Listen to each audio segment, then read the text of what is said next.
America అధ్యక్షుడు Donald Trump ఆర్థిక విధానాలకు న్యాయస్థానంలో మరోసారి గట్టి ఎదురుదెబ్బ తగిలింది.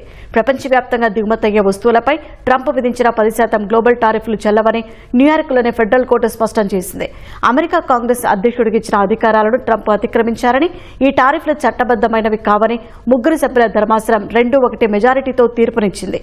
గతేడాది దాదాపు ప్రతి దేశంపై ట్రంప్ భారీ టారిఫ్లను విధించగా ఈ ఏడాది ఫిబ్రవరిలో అమెరికా సుప్రీంకోర్టు వాటిని కొట్టివేసింది. ఆ వెంటనే ట్రంప్ ట్రేడ్ యాక్ట్ 1974లోని సెక్షన్ 122ను ఉపయోగించి జూలై 24 వరకు అమల్లో ఉండేలా ఈ 10% తాత్కాలిక టారిఫ్లను ప్రవేశపెట్టారు. దీనివల్ల చిన్న వ్యాపారాలు దెబ్బతింటున్నాయని బర్లాప్ అండ్ బారెల్ బేసిక్ ఫండ్ వంటి సంస్థలు కోర్టును ఆశ్రయించగా వారికి అనుకూలంగా తీర్పు వచ్చింది. అమెరికా రాజ్యాంగం ప్రకారం టారిఫ్లను నిర్ణయించే అధికారం కాంగ్రెస్కు మాత్రమే ఉంటుందని కోర్టు గుర్తు చేసింది. అయితే ట్రంప్ యంత్రాంగం ఈ తీర్పుపై అప్పీలుకు వెళ్లే అవకాశం ఉంది. ఒకవేళ ప్రభుత్వం అప్పీలుకు వెళ్తే ఈ వివాదం మళ్లీ వాషింగ్టన్లోని అప్పీలేట్ కోర్టుకు, ఆ తర్వాత సుప్రీంకోర్టుకు వెళ్లే అవకాశం ఉంది.